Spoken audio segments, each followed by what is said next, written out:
nossa convivência, assim, ele sempre foi uma pessoa que buscava respostas que envolviam essas discussões da teoria do conhecimento. Ele foi meu professor na faculdade de Direito, e professor de Direito Comercial, e era impressionante como ele fazia um gancho com a ideia de equidade para tratar do direito comercial e para trazer também algumas perguntas da filosofia. Então, quando nós criamos o grupo de estudos em 2006, o Dr. Pedro Osório fez uma conferência, eu até tenho gravado, e ele mesmo reconhece assim a dificuldade que teve para pôr em ordem a pauta que nós apresentamos. E a pergunta que nós fizemos para ele, que ele nos respondesse o que a teoria do conhecimento tratava, né? Qual era o objeto da teoria do conhecimento. Então ele fez uma incursão histórica, né? Vindo de Heráclito a Saussure, né? Essa discussão sobre linguagem, especialmente sobre Né? especialmente sobre o empirismo, que ainda, segundo ele, faz parte da cultura inglesa e americana. E aí, a partir dali, surgiu, bom, se o Dr. Pedro Osório, com toda a vida que teve de dedicação, e isso era reconhecido por todos nós, chegou no final da vida com aquele grau de dificuldade para dizer o que ele estava realmente tentando tratar, nós percebemos um problema muito sério e então a gente aceitou uma proposta de um grupo de pessoas assim de nos reunirmos os sábados para fazer novamente essa pergunta, né? Qual era o que a teoria do conhecimento tratava, e aí a gente melhorou um pouco as perguntas. Então a pergunta era se era possível conhecer algo, como conhecíamos algo e até onde esse conhecimento era possível. Então começamos assim a tratar nas reuniões. Depois, com o tempo, nós percebemos que a ideia de conhecimento ela era ainda muito ampla, né? Porque abarcava não apenas todos os problemas que nós tínhamos enquanto indivíduos nas nossas relações com o universo da nossa existência, mas também abarcava uma resposta que exigia explicar como nós fazíamos tudo isso, né? Então nós resolvemos reduzir ainda mais a nossa ponto de investigação para perguntar como era possível entender algo. Então, queríamos falar da teoria do conhecimento, queríamos falar do que era possível conhecer, até onde e como se conhecia. Portanto, nós precisaríamos explicar como entendíamos tudo isso para poder então falar sobre isso, né? Então, o que era possível aí então como era possível entender? Aí percebemos que junto com essa pergunta era necessário tratar como era possível pensar sobre isso. E depois avançamos então para uma outra questão que ainda não entramos, por incrível que pareça, eu considero esse assunto como ainda não resolvido, que é como era possível falar sobre isso. Por isso que eu tentei, naquele primeiro, eu escrevi 4 textos, então, no curso dessas discussões, provocado pelas nossas reuniões. O primeiro é o ambiente sintético da ciência. Esse, esse texto que eu escrevi, o ambiente Tá no sintético, livro, que está no livro, né? isso. Que O está naquele objetivo, livro. é, o, Isso. isso, o objetivo desse texto ele é unicamente perguntar como era possível os organismos vivos, né? O texto, como se davam as relações entre os organismos vivos e a objetividade para se manterem vivos e se reproduzirem. Em síntese, assim, aquele texto trata disso, né? E aí depois eu escrevi um outro texto que era Ciência e Conhecimento no Sistema de Inteligência Humano, que daí era para examinar o sistema de inteligência para verificar como nesse sistema você trata a ciência e o conhecimento, que eram 2 âmbitos, né? E aí depois escrevi o terceiro texto, que é Palavra e Razão Civilizada, foi um ensaio, uma pequena tentativa de avançar desse segundo texto. Que na verdade esse segundo texto é um retorno para o primeiro, para tratar em algo que eu acho que faltou entre o primeiro e o segundo, que é examinar então essas relações que se dão entre o universo e o homem enquanto organismo na constituição do sistema de inteligência racional pré-linguagem, né? Porque essa questão ela é anterior à linguagem. A linguagem ela surge depois quando você produz o sistema cultural. Pode perceber que o meu texto, quando eu entro nesse sistema, eu digo, bom, encerra por aqui a discussão, que agora ela é outra, né? Mas ele é possível tratar esse texto, então, como uma continuidade da discussão feita no primeiro e uma tentativa de passar para o terceiro texto daí, que seria o segundo, né, na ordem primária. Por quê? Porque, na verdade, entre esse primeiro e o segundo, se situa o grande problema que nós estamos enfrentando, que não nos permite entrar na discussão da linguagem, porque ao não distinguirmos essa razão animal da razão cultural, nós não conseguimos nos ordenar de forma segura nas nossas relações racionais que precisamos fazer para seguir adiante quando entramos na linguagem. Nós precisamos encontrar um modo de distinguir a razão animal da razão cultural, porque quando nós tratamos da razão cultural, nós precisamos saber como a razão animal produziu a razão cultural, porque ela não nasce por acaso. Ela ganha autonomia na sociedade civilizada. Por quê? Porque ela exige que você renuncie à razão animal. E a gente renuncia. A educação toda que o ser humano recebe desde que nasce é para afastá-lo da razão animal. A introdução da linguagem na educação infantil é um processo de submissão. É quando você torna a criança, então, você sequestra ela com a linguagem do mundo da natureza e traz para o teu mundo. Que é o mundo, então, que você vai produzir por meio da cultura. Então, essa discussão sobre linguagem, ela envolve o reconhecimento disso. E quando as pessoas percebem que isso é possível, né, sob o ponto de vista do indivíduo, ele enlouquece, porque ele percebe, não, mas peraí, então, se isso é possível, eu estou louco. E as pessoas não admitem jamais tratar a coisa desse modo. Claro que eu estou usando uma palavra que tem um significado na nossa linguagem, com esquizofrenia. Não, a loucura ela é também racional, né? Porque a esquizofrenia é uma loucura do organismo. O organismo entra em colapso, né? E ele não consegue mais exercer as suas funções primárias para dar ordem ao universo de sentidos do organismo e ele levar, então, a razão adiante. Então, essa loucura esquizofrênica ela é muito forte quando nós falamos da loucura, né? Mas nós precisamos entender também que é possível falar de uma loucura cultural. E esse ambiente se torna esquizofrênico de relações que você produz para ordenar a objetividade. Então, quando a pessoa percebe que ela, se ela reconhecer isso, ela vai ter que se reconhecer como um louco, que vai ter que refazer depois todos os seus o seu modo de ordenar o mundo para voltar então a se colocar no mundo então como um organismo que tem um sistema de inteligência que precisa ser respeitado porque ele também se impõe à natureza, ela nos constituiu de um certo modo e exige que cumpramos com algumas funções, que é o que o sistema heptanimal tenta explicar como funciona, né? Então, tem certos comportamentos que nós tomamos que ele não é cultural, é apenas conduzido pelos processos biológicos que nos mantêm vivo, por exemplo, o sexual, né? O momento em que entram os processos culturais na sexualidade, ela entra para destruir um sistema que a natureza produziu de um certo modo. E você não tem como interferir, né? Transformar, especialmente do jeito que a sexualidade é ordenada no processo civilizatório. Todas as sociedades civilizadas, né, elas partem da repressão sexual. Só é possível o processo civilizatório desse modo, né? Então é isso, essa questão que eu estou tratando nesse texto. E eu gostaria de conversar com você, Alexandre. Eu penso que a gente, não, eu gostaria inclusive de umas opiniões tua a respeito disso. Eu não sei de que modo que a gente poderia pensar as nossas próximas reuniões ou a continuidade do grupo. Porque eu penso assim ó, que a boa parte dos integrantes do grupo jogaram a toalha, né? Ou reconheceram a impossibilidade de seguir adiante, ou resolveram, não, eu não estou afim de bagunçar essa minha vida tranquila aí de racionalidade que nos faz ser o que somos, né? Então eu penso que a gente poderia pensar assim nessa nossa discussão e a gente mantém ainda por um tempo essa forma de propor as nossas reuniões e também o meu papel, porque eu acabo me impondo de uma forma que só faço isso porque tenho esses temas assim mais ou menos dentro de uma certa ordem para serem tratados, né? Então eu não sei também. Eu vi, por exemplo, que o André e o Leonardo eles estão numa pauta que envolve a discussão sobre o cotidiano, né?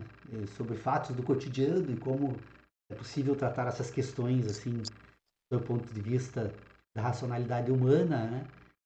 E então não sei, mas é isso. Legal que teres lido o texto. Eu ainda não divulguei, porque eu normalmente submeto ele a uma amiga minha que dá uma revisada do ponto de vista do vernáculo e da gramática, porque especialmente a sintaxe, né? Que tem algumas regras que às vezes a gente se passa, até se tu tiveres alguma sugestão, né? E quiseres se manifestar sobre isso, fique à vontade, porque a gente depois que escreve um texto, é como esculpir uma obra, tu vai lapidando num ponto, no outro, e tem certos momentos que quase que se repetem, né? Então, quando você volta muitas vezes para um texto, você acaba não se dando por conta de coisas absolutamente primárias, às vezes falta de letras, né? Escrita. Então, nesse sentido, ou também, se achares alguma incongruência racional no texto, fique à vontade para criticar, que eu espero publicar ele possivelmente nas próximas semanas, mas não vai ser essa semana ainda. Eu adorei o texto, assim, claro, eu li ele agora de manhã, assim, rapidamente, né? Ele consolida tudo, né, Paulo, que eu venho aprendendo aqui, né? E deixou muito claro, né? Eu acho que tanto a questão do, do, do, do, do fenômeno, das sensações, das memórias, né? Os sentidos, os dois sentidos endógenos. Ficou muito claro para mim que tu para justamente quando a gente entra na questão, né, da racionalidade cultural, né, da questão da linguagem. Eu acho que foi um resumo muito legal, assim, para mim entrou muito facilmente. Eu acho que se eu lesse esse texto em março do ano passado, eu não iria entender praticamente nada dele, né? E como foi, acho que foram muitos encontros falando sobre isso, assim, e para mim ficou muito gravado mesmo, assim, tudo que está sendo tratado ali, né? Eu particularmente estou gostando muito aqui do grupo. Claro que eu concordo contigo. A ideia do grupo é que tenham outros colegas, né? Que possam colaborar. Tem gente inteligente ali no grupo, qualificada, né? Eu pude perceber filósofos, inclusive, né? Que poderiam estar colaborando. A lógica seria essa, né? Mas, se me permitir, eu posso dar uma pensada, assim, alguma sugestão quanto à metodologia do grupo, tentar te dar alguma sugestão, mas é difícil realmente, se o pessoal não está interessado, se o pessoal não está vindo, é muito difícil trazer, né? É, Só se amplia o número de convidados, de repente convidamos algumas outras pessoas, mas é complicado, né? Porque é um tema muito restrito, né? até ele não é um tema aplicado. Na verdade, se tu for rigorosamente tentar colocar essas discussões dentro da pauta que move o ser humano hoje, eu diria que não é possível ganhar dinheiro com esse tipo de discussão, né? Não é possível, não é um conhecimento aplicado de forma imediata e, portanto, tu não vai inserir ele na lógica da produção de riquezas. Então, as pessoas não têm interesse. Se fosse uma discussão sobre formulários para você mover processos, e certamente nós estaríamos com uma legião de pessoas interessadas, né? Infelizmente, me parece que um pouco é isso. Mas se tu souberes de pessoas interessadas É, nessas discussões, fique à vontade para convidar, Alexandre. Eu vou pensando sobre isso e eu vou entrar em contato com tá, todos os integrantes do grupo também, antes de vermos, porque eu acho que 2021, como eu vou estar um pouco envolvido nesse seminário que eu reputo da maior importância, que é sobre a Carta de Teixeira de Freitas e a questão da escravidão no Brasil, a ser realizada no dia 19 de agosto no IAB. Está muito legal a organização desse evento, Alexandre. Então, como eu vou me dedicar bastante a isso, eu vou tentar organizar um pouco melhor essa pauta da filosofia, porque eu quero voltar à pauta do direito. Eu estou encantado com algumas discussões que é possível fazer historicamente nessa questão aí que envolve esse período em que viveu Teixeira de Freitas, né, em que ele consolidou a legislação civil brasileira e tentou elaborar um projeto de código civil. Porque nessa proposta dele, por incrível que pareça, ela tem uma conexão muito forte com as nossas discussões, porque ele vai utilizar um método que Leibniz propôs para refletir sobre quais as fontes do direito e de que modo tratar isso. Teixeira de Freitas, Alexandre, para você ter uma ideia, ele, ao que me consta, e eu estou atrás dessas informações, ele inspirado por Savigny, com a ideia de relação de direito que Savigny ele trata isso de modo muito claro no sistema de direito romano atual que ele escreveu, em 6 volumes magníficos, né? E para mim assim é o momento maior da escola histórica alemã, que resgata então um modo diferente de tratar o direito romano. Ele se inspira então em Leibniz e se inspira nesses pensamentos aí do Savigny, para propor aquela divisão do direito civil em direito das coisas, direito das pessoas, direitos reais e direitos pessoais. O direito romano tratava unicamente a partir das relações entre pessoas e coisas. Não havia ainda a constituição da ideia de direito subjetivo, né? Que nasce dessa ideia de Savigny como direito como um sistema de relações de direito ou de relações jurídicas, como chegou até agora em nós, né? Então eu penso que tratar desse tema sobre Teixeira de Freitas é tratar das discussões que nós tratamos aqui, mas só de forma aplicada. Então eu vou me dedicar muito a isso. E se eu perceber que há interesse como o teu, né, que se persistir interesse como o teu e demais pessoas desse modo, nós não precisamos ser muitos. O Dr. Pedro Oswald sempre dizia para mim o seguinte, diz, Paulo, só não é possível fazer uma reunião com uma única pessoa, né? Então, isso era o maior incentivo dele, porque nós chegamos nesses 10 anos do grupo de estudos, em certos momentos que estávamos na reunião, eu, ele, e às vezes uma ou duas pessoas a mais, né? Mas mantínhamos a pauta, né? Só que como agora, isso, para poder manter a pauta, é necessário ir um pouco além, porque introduzir a linguagem é introduzir o caos nas nossas discussões. Eu concordo, eu li o teu texto e fiquei bem convencido, assim, nesse sentido, né? É bem isso mesmo, a gente está vivendo bem esse contexto. Mas, Paulo, queria te dizer que com relação ao grupo, pelo menos ao que eu participo aqui desde abril, ali, maio, quando tu me convidou para participar, eu nunca achei exagerado a tua fala, ou muito proeminente, como tu comentaste ali no início, só para te dar um feedback, já que tu me pediu, e talvez eu tenha faltado 3 reuniões nesse período todo, ou 2, foram muito poucas, eu de fato consegui, por causa do vídeo, aderir, né? Se fosse presencial, seria bem mais difícil, né? Obviamente. Mas, para mim, a metodologia foi ótima, assim, eu acho que correu tudo muito bem, assim. Eu acho que o problema está muito mais no desinteresse de um assunto que realmente nunca agregou muitas pessoas, né? Nunca agregou muitas pessoas, né? Aquela ideia do idiota, né? Dos gregos, né? Quer dizer, nem todo mundo se interessa em pensar como está pensando, né? E eu também não me interessava. Eu lembro aqui da primeira reunião que eu participei e como mudou a minha cabeça. Aquele teu último parágrafo do artigo de hoje, para mim é muito emblemático da contribuição para a liberdade, né? Eu estou me sentindo melhor, é quase uma terapia, né? É quase uma terapia, é quase tu sentar perante um terapeuta e discutir o porquê que tu está fazendo tal coisa errada, o porquê que tu não está prosperando no trabalho, porquê que tu está bebendo demais, porquê que tu está, né?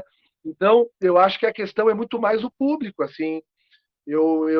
Já que tu me permitiu, eu vou talvez pensar, se tu quiser alguns nomes, assim, tem uma turma legal aí da pós-graduação em Direito, mais teóricos, assim, que estudam filosofia, né, de repente, me vem, assim, 1 ou 2 colegas, assim, de repente possam, se tu permitir, poderiam agregar. Eu gostaria muito que nós continuássemos com os encontros. Para mim, os sábados, assim, ficou bem marcado, assim, e te falo de coração mesmo, é pelo gosto da matéria, não é para estar aqui dialogando apenas com ti, é uma vontade muito pura mesmo, de aprender mesmo, porque eu fui fisgado por essa história da liberdade mesmo. Cada sábado de manhã é uma sessão de terapia, eu saio melhor do que quando eu entrei, né, porque ordena a semana, né, sabe bem o que eu estou falando, né, sabe bem o que eu estou falando. Então, por mim, assim, se tu tiver disposição de estar aqui ensinando e trazendo o teu conhecimento, e se a gente conseguir entrar no mundo cultural, eu acho que seria também uma ambição minha, a gente conseguisse começar a dialogar com esses autores, né, e que tratam da questão da palavra, do mundo da linguagem, porque daí sim a gente pode também fazer do grupo um pouco utilitarista, porque aí também permite interpretações legais do direito. Bom, agora também, né? Não muda nada. Isso aqui tudo a gente está usando também para isso.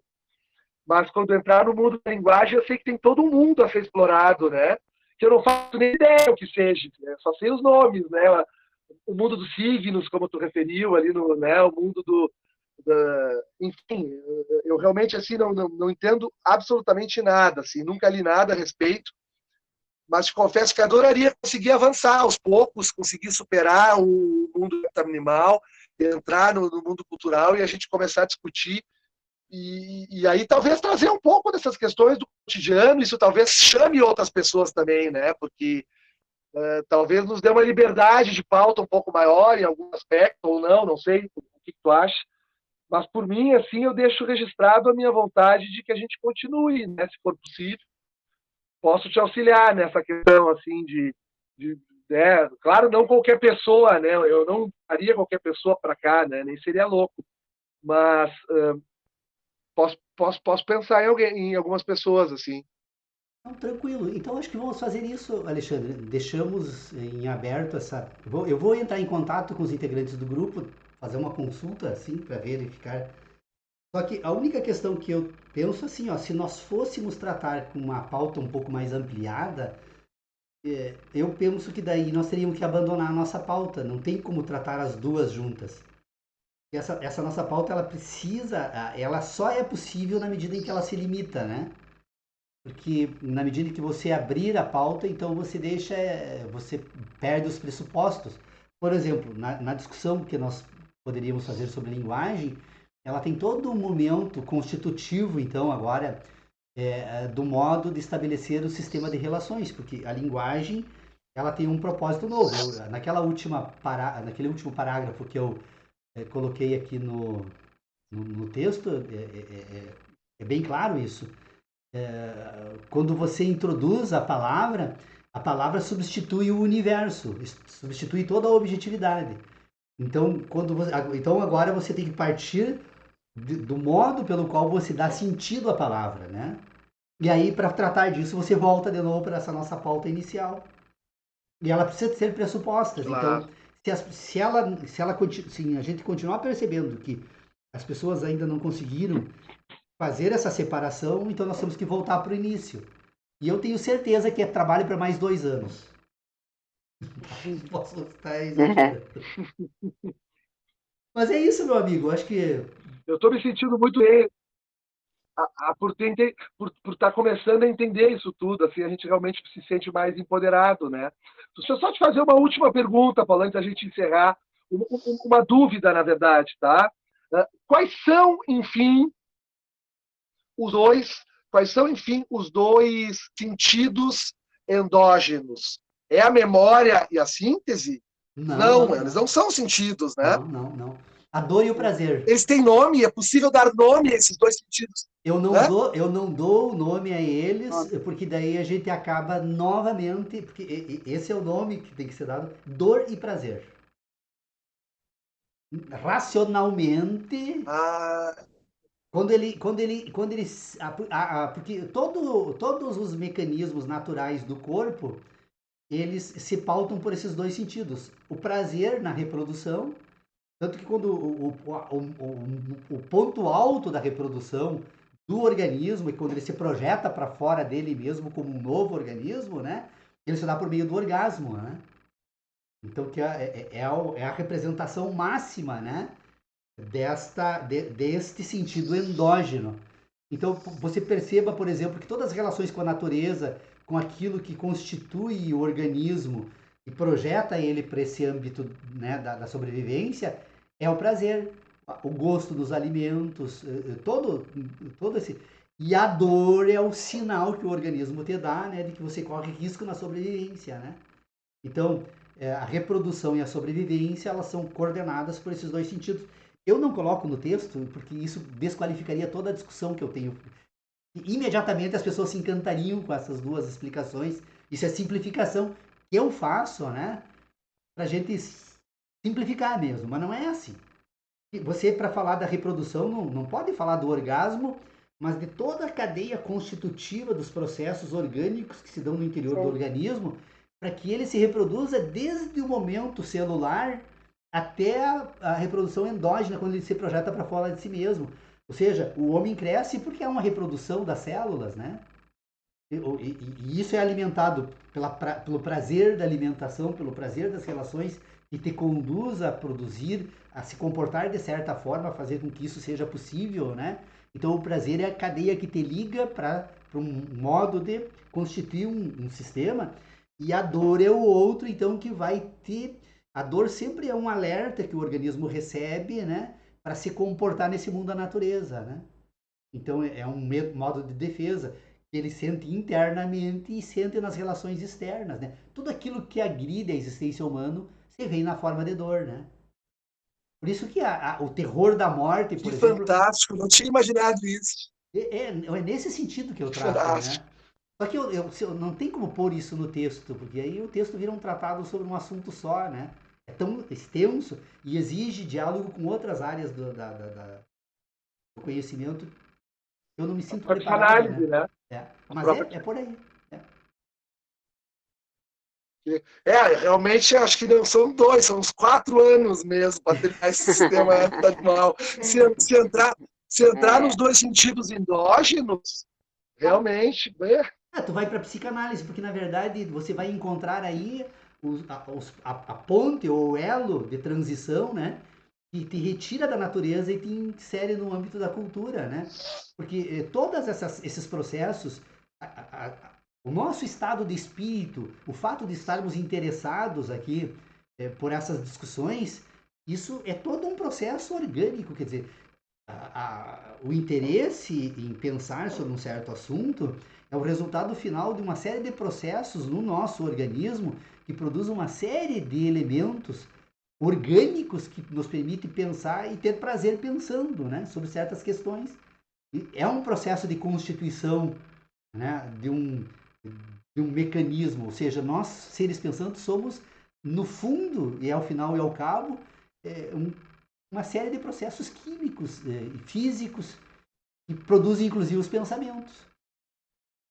Então, mas claro. então assim, ó, quando o subconsciente ou o inconsciente que a psicanálise tanto trata, não é nada mais, nada menos do que o organismo se comportando coordenado pelas instruções que ele recebeu da sua ancestralidade orgânica e também da programação que ele tem para se comportar de certo modo, para poder se reproduzir e para poder sobreviver.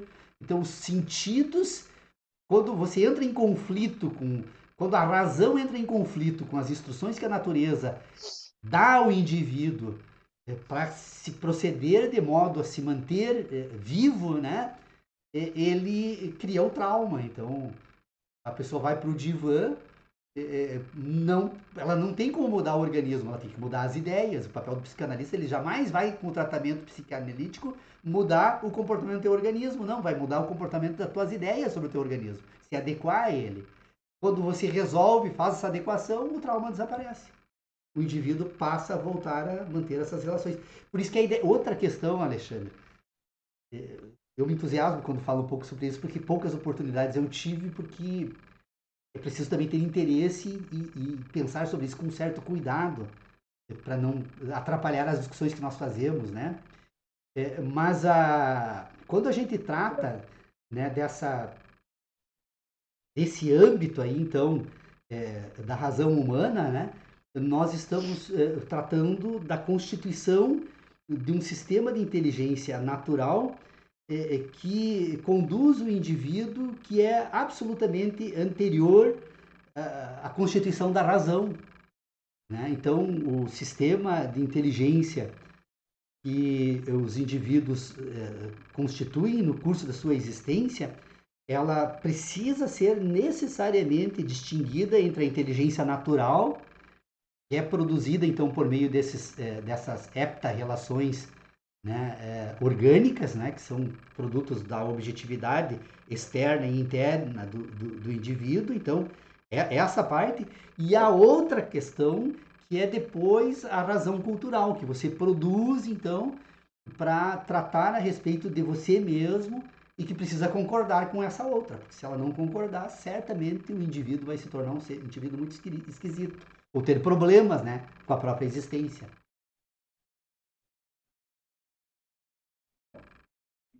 Entendi. É um mundo, realmente, é um mundo. Mesmo antes de entrarmos no sistema cultural, a gente tem um mundo a explorar ainda.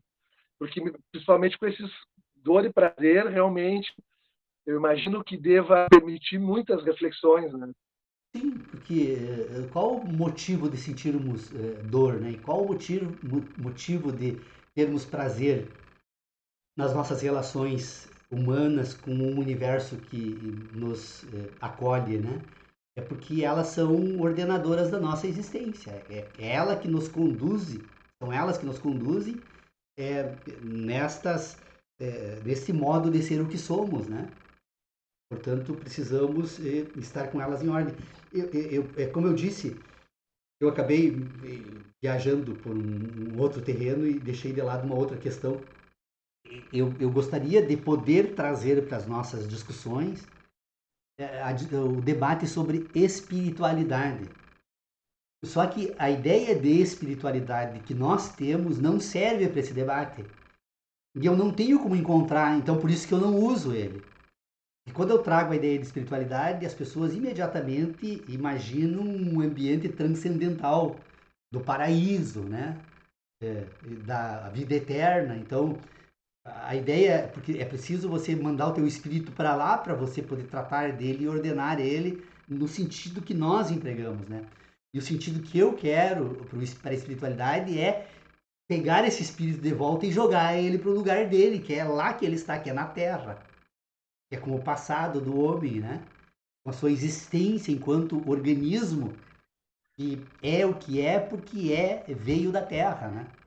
Então você precisa voltar a fazer este vínculo, a estabelecer esse vínculo, e que é necessário, e que o sistema cultural não permitiu porque nos sequestrou, nos aprisionou e, para muitos, infelizmente, matou o espírito. Jamais a pessoa vai resgatar ele. Por isso que é desse modo que os meus irmãos em Biá-Guarani tratam, e as comunidades indígenas também tratam a espiritualidade.